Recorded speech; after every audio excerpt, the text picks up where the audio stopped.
Oh, just some scary movie. Like scary movies? Uh-huh. What's your favorite scary movie? Look at me, Damien. It's all for you. Kill her, Mommy. Kill her. We all go a little mad sometimes. This is my boomstick. Here's Johnny. I have to return some videotapes. We'll tear your soul apart. Hello and welcome to a fun episode of All Things Horror. I am your host Ben and I'm joined here with my co-host Matt. If you're new to the show, each week we choose a movie to break down and review. We give it our honest opinions and rate it from 1 to 10. We have a brief spoiler-free chat about the movie before we head into the plot and discuss our favourite and least favourite parts of the film. And if you stick around until the end, we'll finish off with some interesting trivia and a fun little game that I've created. This week we're going to be discussing The Funhouse from 1981, and the synopsis goes as follows. So, 4 teenagers decide to try out a ride in a newly opened amusement park. Things take an ugly turn when they witness a murder and find themselves trapped in the park. This is directed by Tobe Hooper, with a main cast of Elizabeth Berridge, Largo Woodruff, Cooper Huckabee, Miles Chapin. Total runtime of about hour and 36 minutes. I'm not sure where it's available on. I think it might be available on Prime. I got this on Blu-ray. Yeah, I got it on Prime. Is it on Prime, yeah? Mm-hmm. Oh, right, yeah. Yeah, so this was actually recommended by my dad. He told me about this a couple of weeks ago. He said when he was younger, I think he was around 15 when this came out, in his local cinema once a month they did like midnight viewings of old B movies, and this was one that he saw back in the day. So it wasn't because you lived in a fun house growing up? No. Yeah, I know you're into your like cult kind of films. I mentioned last episode you've introduced me to some films like Chopping Mall and Sleepaway Camp that we did, and Season of the Witch. I'm sure we'll do much more in the future, but had you heard of this one and have you seen it before? I'd heard of it. I think I may have owned it and never watched it. I knew it was a Rick Baker special effects film, so straight away I was like, oh, it's going to be good, like in the sense of everything he does special effects wise is just incredible. And I quite like Tobe Hooper. I like Life Force, which is a bit of an acquired taste, but I still haven't seen the first Texas Chainsaw Massacre, even though I love the second one. I'm a medium fan of Poltergeist. So yeah, I didn't really know what to expect. I wasn't sure if it was going to be, and I think from what I've read, audiences didn't know as well. I think they thought they were going to get a slasher rather than a kind of psychological creep fest. I guess it's not really a slasher, really, is it? No. I think Tobe Hooper was very good at like almost doing something that everyone absolutely loved and then doing something that everybody absolutely hated in equal measure, which is a shame because then as his career kind of tailed off, you didn't get to see him make as many things on his terms as you would have liked him to have done. And like I say, I think the special effects was something I was really looking forward to seeing, but I hadn't seen it before. I'd heard a few things about it that maybe put me off, and I was like, but then, so it felt like, if I have seen it before, it felt like a first time watch. Yeah, that was a nice surprise for me, finding out that Rick Baker did the special effects in this one, because he's such a good special effects artist. I think it was him and Craig Reardon. I don't know if you've heard of that guy, but they teamed up and did it together. Right. Mainly hopefully this isn't giving away any spoilers, but someone called Gunther who has some facial deformities.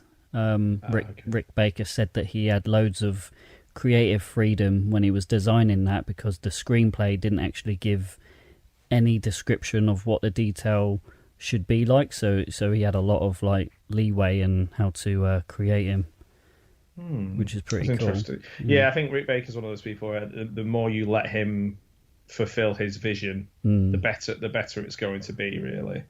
Yeah. That's true. And it's interesting, some of the little things I thought was like that Kevin Conway plays 3 characters in it. It was quite a cool little touch. And like I'm not an expert on Dean Koontz's writing. I always kind of I maybe read some on, watched some films based on them and not realised, but like I don't really know that much about him. I've always kind of in my head seen him as like a competitor, or like a sort of the lazy thing to say would be like a Wish version of Stephen King. I'm sure that's not the case. I'm just saying what the lazy thing is and then say it. But yeah, the one thing I thought was quite interesting, it reminded me a bit of like Willy's Wonderland and what was the one recently? The Five Nights at Freddy's and Banana Splits, the animatronics in this. I thought it was quite interesting because that's kind of made a bit of a comeback. See, I was thinking that this would have been a perfect film for Rob Zombie to remake, because he likes remaking films. This would have been perfect for him, because he's really into his kind of carny, clowny, freak show type movies. I think I read that there's a bit of this that he pretty much did directly exactly the same in one of his later movies. Oh, really? Maybe the one with Sid Haig in it that I can't remember the name of. But yeah. I've not seen his later ones. I've seen his early ones, House of a Thousand Corpses and Devil's Rejects. I can't remember exactly which one it is, but... Yeah, he did do some later on. Was it 31? 31 or 13? It might be. It's one of those maybe that you've mentioned where he does a scene that's almost identical to Funhouse, so you're spot on. It must have been very influential. Yeah. To him. So yeah, it's. I mean, I'm surprised I'm surprised this actually slipped through my radar, because this is actually quite up my street. I like stuff like this. Anything with really good kind of special effects, and even Tobe Hooper. I'm a fan of Tobe Hooper. I don't know I've not seen all of his movies, but Texas Chainsaw Massacre, the original, huge fan of that, and I'm pretty sure he did the second one as well. Poltergeist I've seen, I like that, and even Toolbox Murders, that's a later one, that's like a 2000s film. I think that's actually a remake of an early film. But yeah, I've not seen Eaten Alive or Life Force or Invaders from Mars, but yeah, I'll probably check those out soon.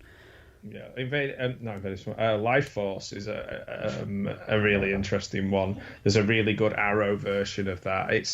It's insane, and I totally understand why people don't like it.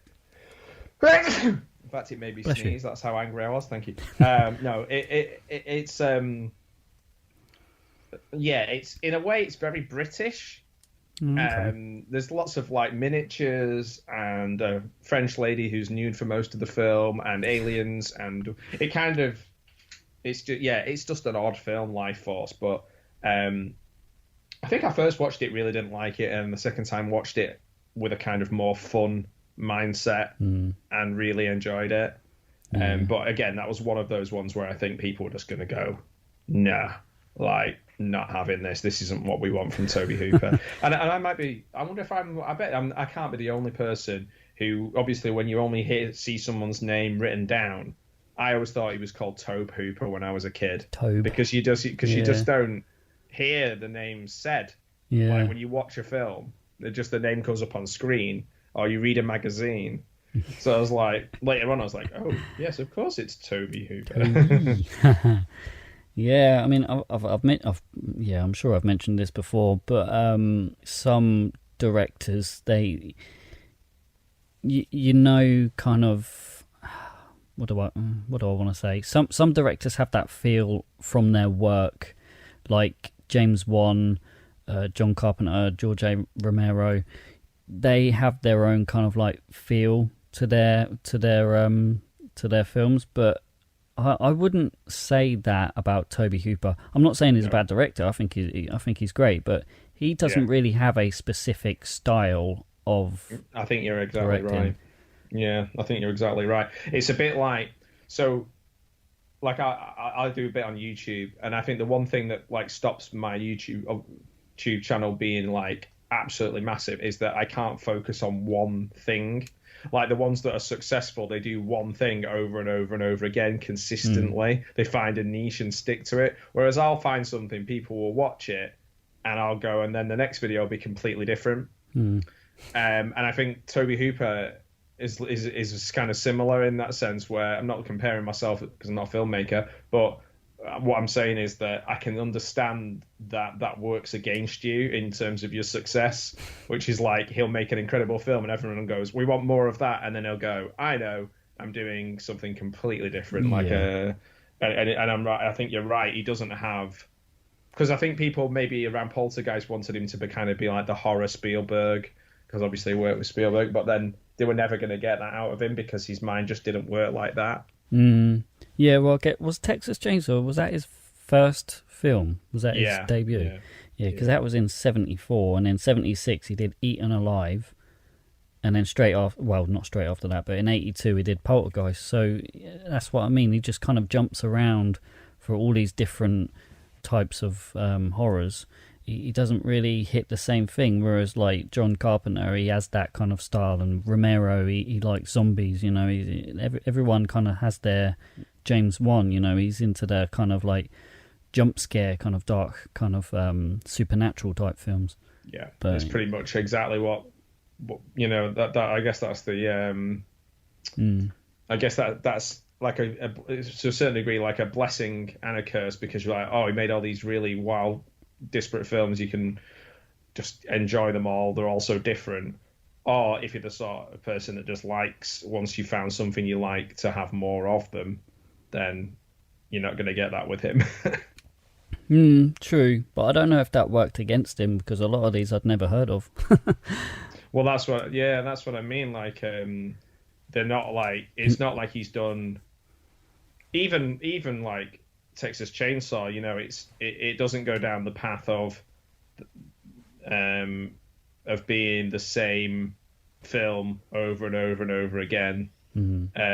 All by Tobe Hooper, all doing the same thing, even with the same style. Like his style, like the style of the second film couldn't be any more different to the first one. Yeah, that's true. Yeah. I was just thinking that actually, the first one and the second one are two completely different movies. I love the second one. I love it. I mean, I'm 100. Like I say, I'm only saying that going off every person I've ever spoke to said the first one and the second one are completely different. I've seen clips of the first one. I've seen later ones that kind of try and do things like remakes and stuff, and ones where they try and do the same thing.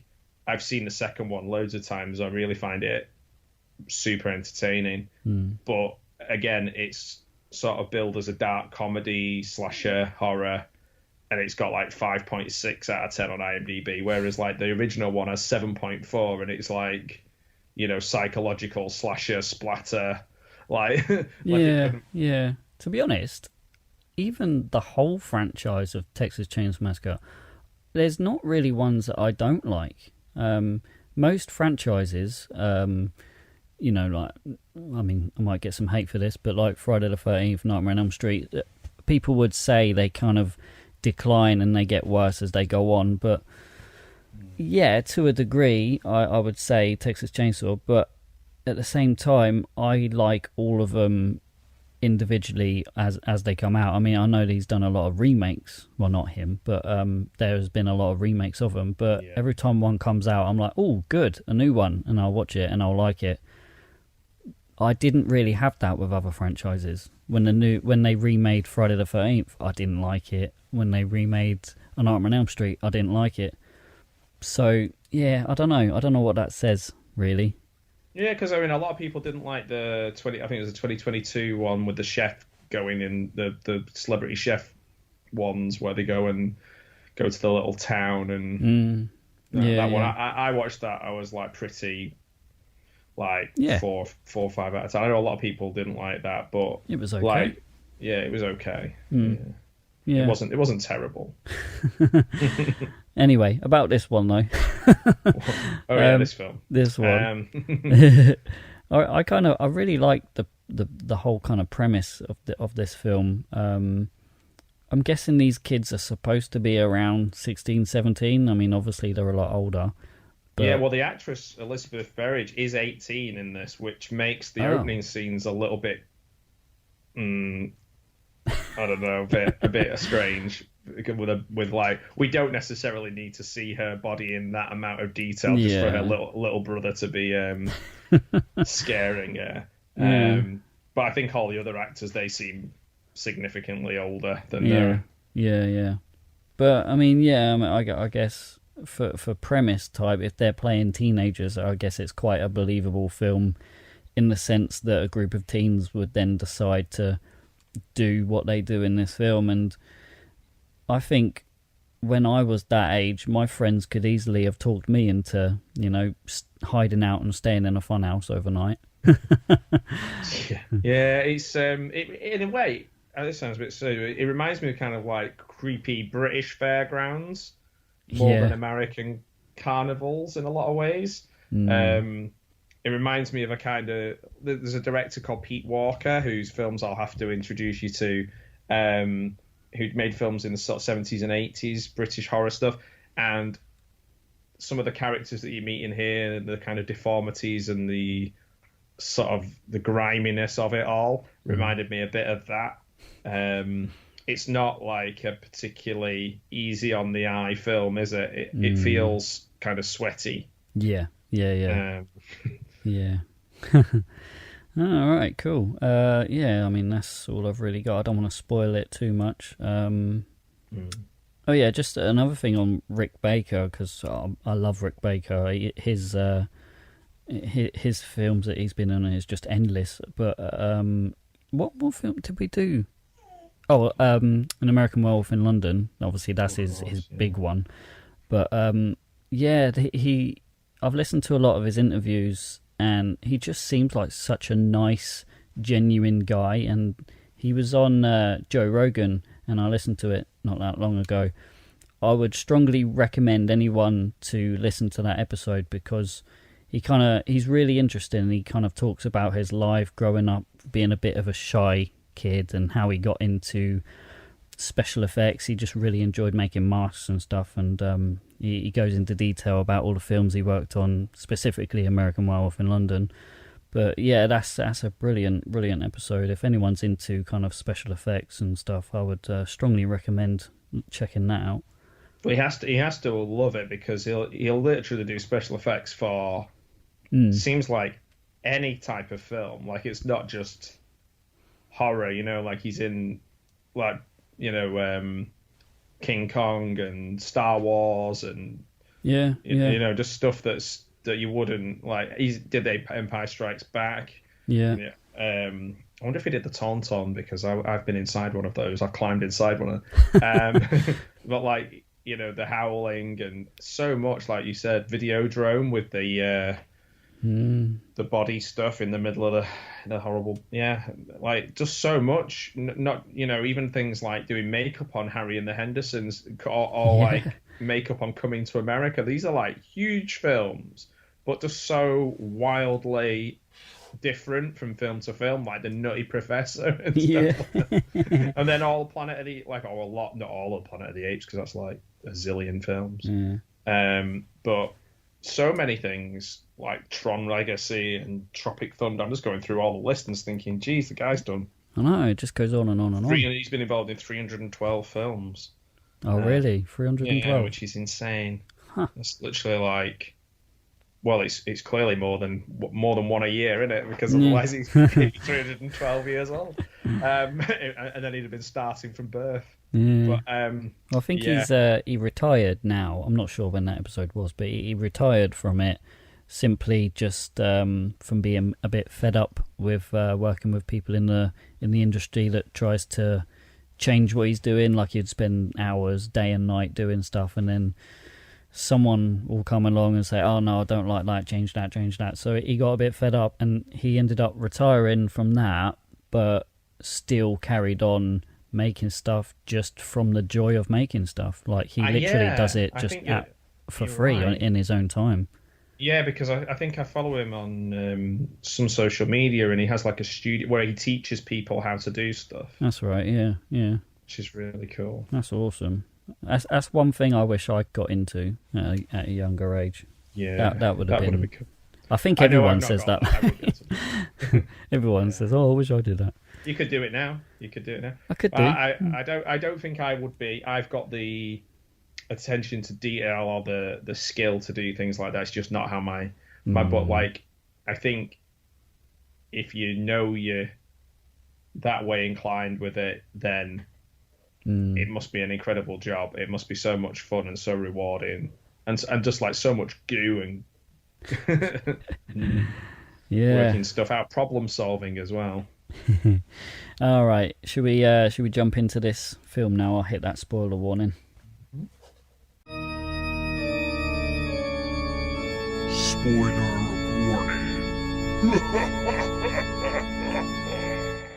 Alright, so this movie starts off with a masked intruder attacking a teenager, Amy, in the shower, but it turns out to be her younger brother, Joey, who is a big horror fan.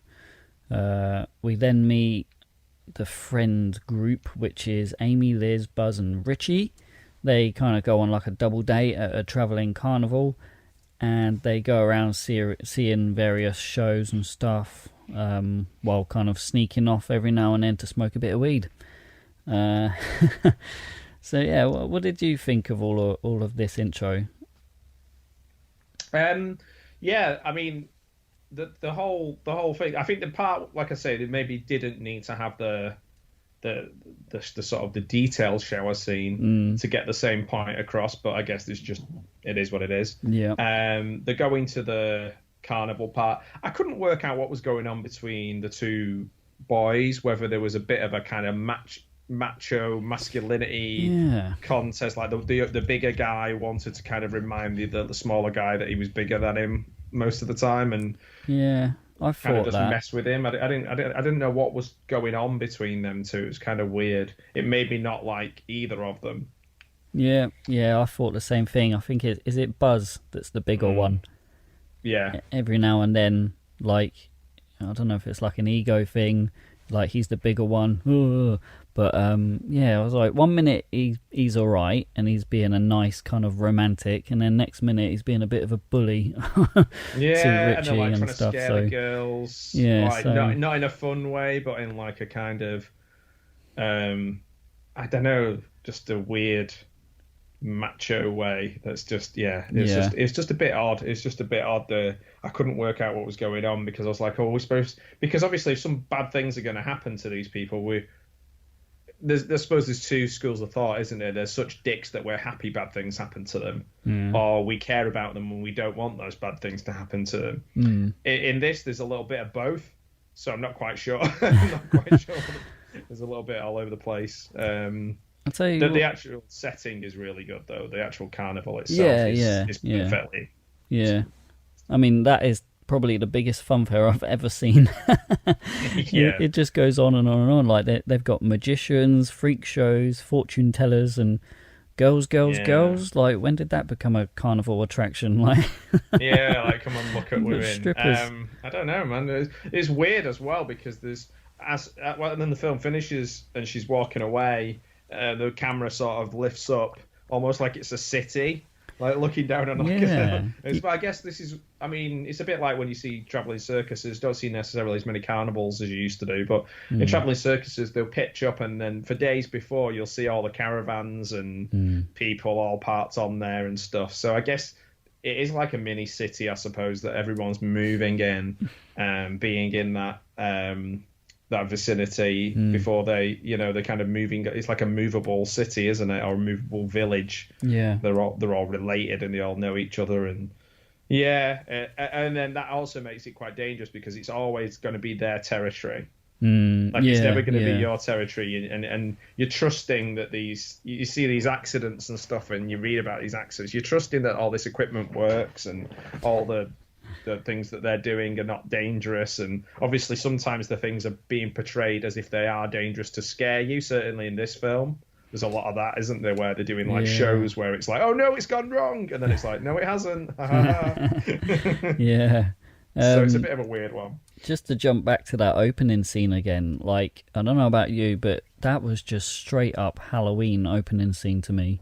Like, like it was all shot through like a first person kind of POV, a young kid wearing a clown mask, and then he stabs his older sister. I mean, obviously it turns out to be a prank, but still, that was pretty much the exact same intro to Halloween, isn't it? It's like a bait and switch as well to like what you think the film's going to be like. It's almost like you're going to get a Halloween kind of film here, then it's like, no, you're not.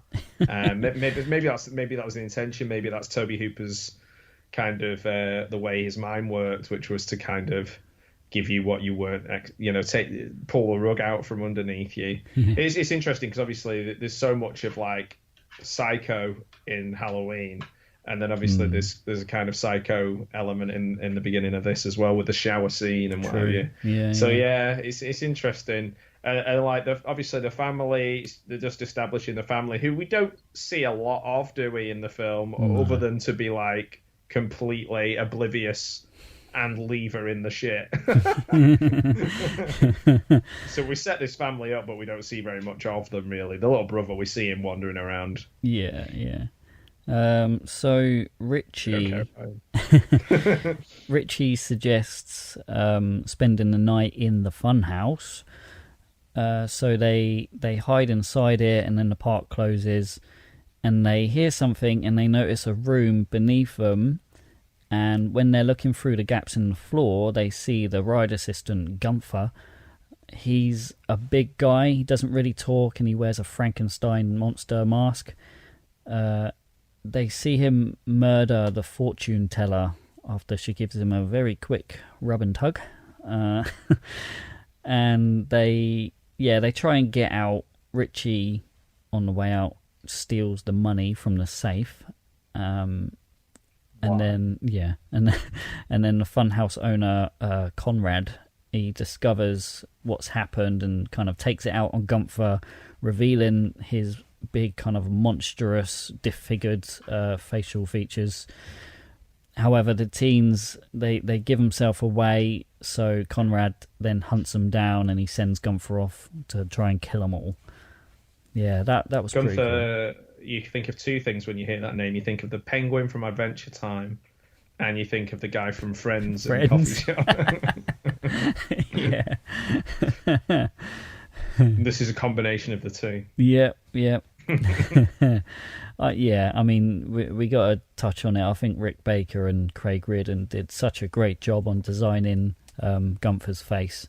He looked really quite, nothing really I've ever seen in movies before.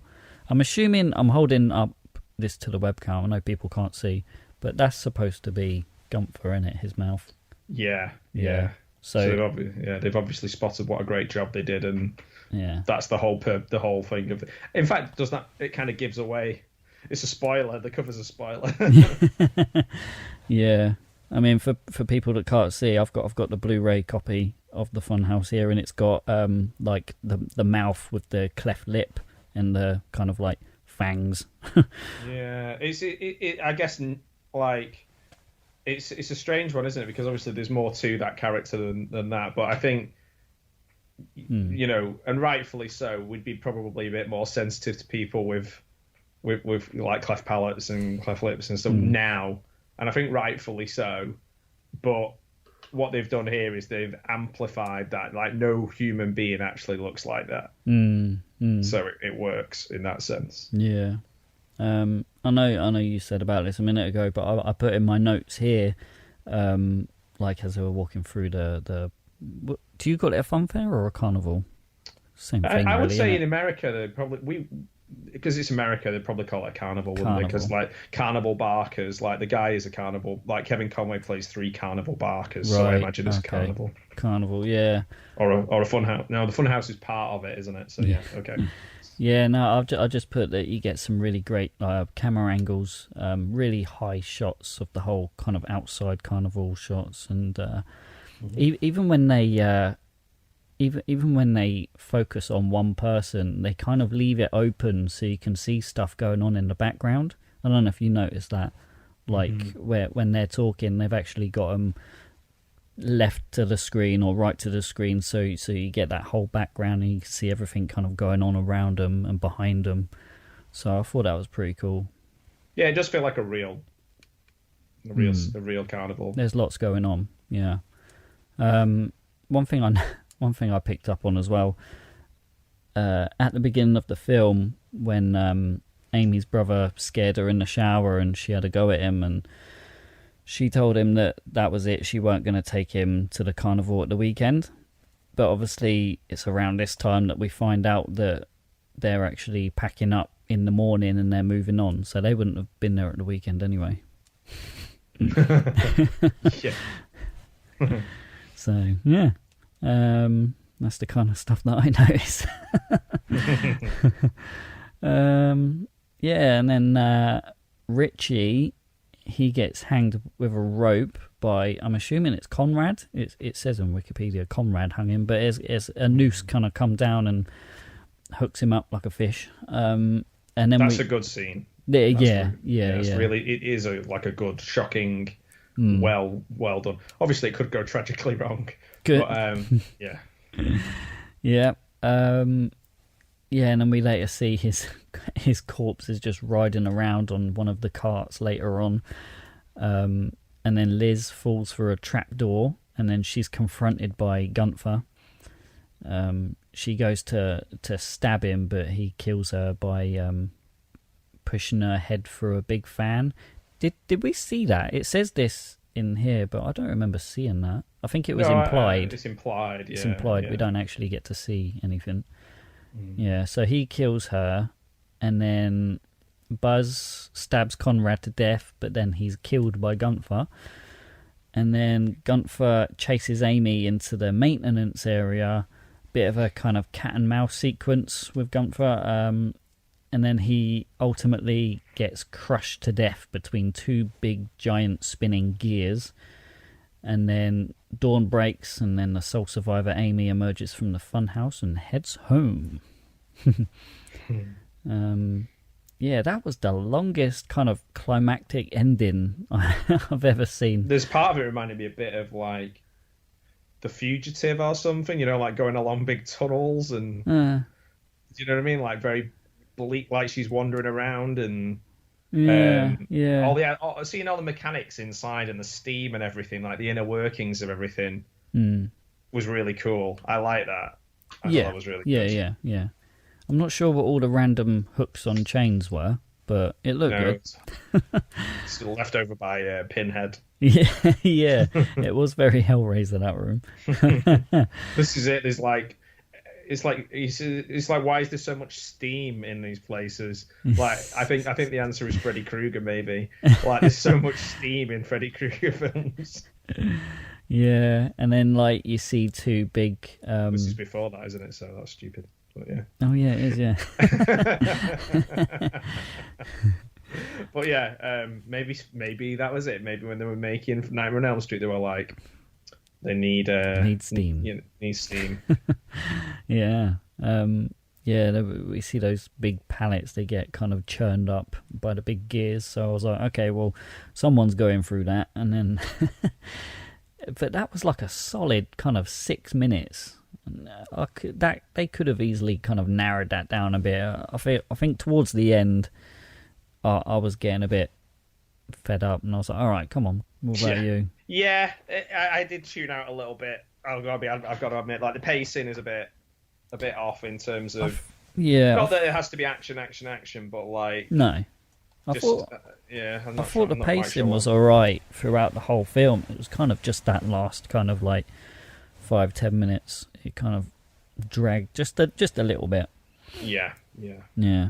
Yeah, so yeah, that's the whole film. So should we go ahead and rate it from Sure. Yeah. 1 to 10 fortune-telling prostitutes?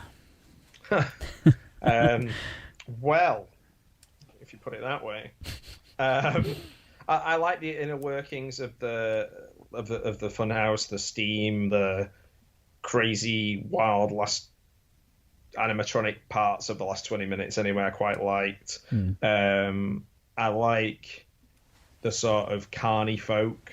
I like there was somebody wearing rainbow suspenders, so that's always good. It reminds me of The Simpsons for some reason. I'm not a big fan of animal freak shows. I didn't really like that. The cow stuff, didn't like that very much. The hanging scene was good. Thought Kevin Conway was good playing the 3 different roles. But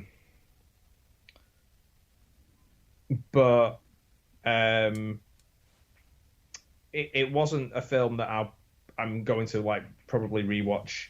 It was just I really like. I think Rick Baker is the standout of this film. Yeah. I think that would. So for that, I think, and I quite like the atmosphere and the things that I just said. So I'm going to give it a 6 out of 10. Okay, cool. 6 out of 10. Yeah, I mean, there's nothing that stands out to me that they did necessarily wrong. I just feel like they could have maybe trimmed down a little bit here and there to make it a little more tighter. There was a lot of moments where there was like no dialogue, and I'm assuming the script just said just kind of look around and look scared. So that's what it felt like. Mostly that final scene. If they'd have kept the pace and the suspense the same way it was going right before that, I think it would have finished a little bit better. My only main criticism about the movie is the character of Amy's little brother. It went absolutely nowhere. Like, we pick him up and go home. Yeah, we get a lot of shots early on of him following her, trying to find her, trying to get into the funhouse. And I thought, like, maybe he would have been the person to, like, open up the door from the outside and save her and get her out of there. But, yeah, no, he just kind of crept around, and then his parents picked him up and took him home. And that was it. That was the last we see of him. So, yeah, it's weird, isn't it? Because, they just pick him up and go. That sense of jeopardy where the parents come and they're like, and she's like, "Daddy, Daddy!" Yeah, like, and that's the whole purpose of that whole thing. Is that they don't see her, and there's that moment where you think they're going to find her and they don't, which they obviously in films like this they never do they? They're always okay, everything's fine here, we better go. Yeah. But they could have done something else there. They could have found something else to do, like the police could have turned up and she could have screamed or something. But yeah, I don't know, I feel like it was very anticlimactic. I was expecting something to come of it and it never did. So yeah, you're right. And the kid when the guy pulls the gun on him in the car, I was like, oh, this is going to be like one of those films where the kid is in tons of jeopardy. And he isn't really. He like lets himself into the fun fair, wanders around a bit and goes home. Yeah. But yeah, I mean, that aside, I'd say it's maybe just above average horror movie with some decent moments. So I think I'm going to go along with you and give it a solid 6 out of 10. That's 12 out of 20. Quick maths. Right, let's jump into some trivia.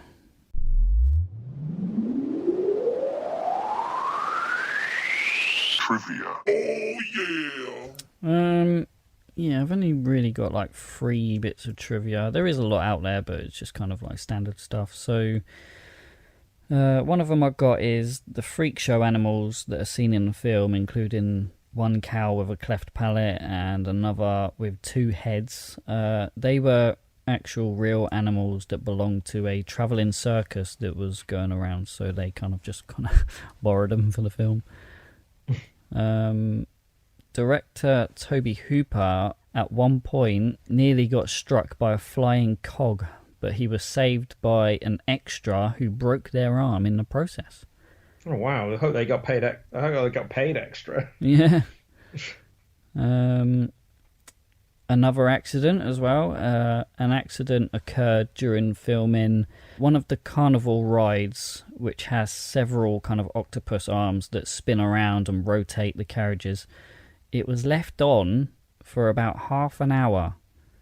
It should have only have lasted just a few minutes, and several passengers were vomiting and yelling out real screams whilst on the ride because it continued way past its end time. When it eventually stopped, the riders they couldn't walk, and some actually had a bit of damage. I think I read they twisted some of their like muscle structure or something. Blimey. This is what I was saying. You kind of trust a Yeah, group of people. I mean, back then there was probably zero rules. yeah. It's just like they look like they can do it, you know. Yeah. But Wow. so yeah, It's insane. yeah, that's pretty nuts.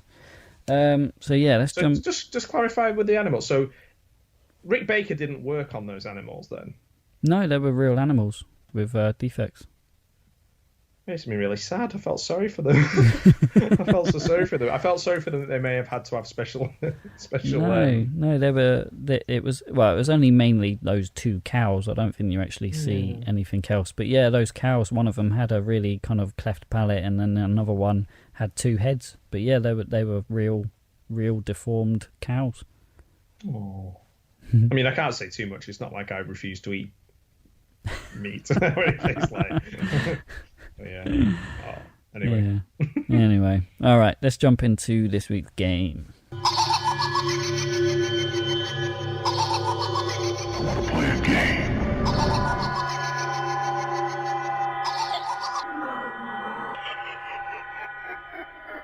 Okay, right. So this game that I've made is Battle of the Cult Classics. So I'm gonna pin two movies together that over the years have gained a cult following, and you got to guess which one has the highest audience rating. I was going to do it for highest box office, but some of these I couldn't even find what they made in the box office. I mean, maybe they went straight to video or something. I don't know how it works. But so audience ratings, not critics. Okay. So what audience rating is higher out of I Spit on Your Grave versus The Last House on the Left? Audience rating, oh my word. Both films that I think a lot of people really probably hated at the time. But then it's a modern audience if it's an audience rating, isn't it? So, highest... do you know what? I feel like 50-50, but it's really close. I'm going to go with Last House on the Left because Wes Craven's popular. Yeah. All right, next up, highest audience rating out of The Burning versus Basket Case. Burning versus Basket Case. No. This is tough as well. I love Basket Case. Let's say The Burning. Okay, we're doing well. All right, this one you introduced me to. So, Chopping Mall versus House. Oh, House, easy. Wow. If I like it, then it's likely to be universally hated. All right, so Swamp Thing versus Killer Clowns from Outer Space. I'm gonna go Killer Clowns. Oh, Bloody hell, you're doing well. Yeah, this might be my best. It's basically which one is the most commercial. That's what I'm thinking in my head. Like which one is the most kind of mainstream out of the two? That's what I'm going for. All right, what about this one? My Bloody Valentine versus The Slumber Party Massacre. My Bloody Valentine. I've got a method that works. Oh, one left. Are you going to get 6 out of 6? No. So it is Nightbreed versus Halloween 3, The Season of the Witch. Oh, man. Nightbreed. Oh, my God. You did it. Wow, it's only took nearly a year. Wow. Yeah, literally. It's almost been a whole year, and I think that's the first time you've got full marks.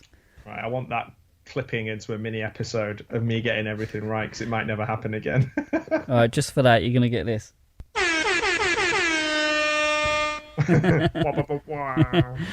Yeah, 6 out of 6. Wow. It's the greatest achievement of my life. Battle of the cult classics. You know your cult classics, Matt. I do. A lot of people have called me a cult over the years. Well, I think that's what they were saying. Right, let's go ahead and wrap this shit up. So, next episode is Silent Hill. And that was the winner of this month's poll pick. We do it for our followers to vote on what they want us to do. And yeah, we try and set a theme for each month. And that theme was for video game horrors. And yeah, Silent Hill won. So that is what we're going to do next. Ooh. Yeah, looking forward to that. It's been a while since I've seen that, so I'm looking forward. Are we going to do a silent podcast? We'll do the whole podcast like this. ASMR. Yeah, man. You've I literally wrote in my book silent podcast then instead of silent. Yeah, you've not seen that one, have you? No. Yeah. Don't even know what it's about, other than a hill that's silent. Yeah. I think you'll like it. It's a good one. Yeah. Looking forward to it. That'll be brand new. You must have heard of Pyramid Head. Oh yeah, I've seen people wandering around with that, and I've had people tell me what it is. Pyramid like, oh, it's Head. from a game. I'm like, oh right, okay. Yeah, you'll get to see what that's all about. I got a picture at HorrorCon last year of horror head, Pyramid Head, horror head at Pyramid Con. Yeah. Cool. All right. So yeah, unless you got anything else to add. No, that's all right. I enjoyed that. It was good. I've either watched it for the first or the second time at Funhouse, but the most important thing to take away is that I got all of the quiz questions correct. Yeah. I'm so proud of myself. Awesome. All right, I'll go ahead and see us out. So, if you've liked today's episode and want to hear more, then go ahead and give us a follow on wherever you're listening from. You can find us on Facebook, because that's where we stick up our poll picks, where you get to vote for what we do next. And that's all for today, so thanks a lot for listening, and we'll see you in the next one. Kill her, Mommy. Kill her. We all go a little mad sometimes.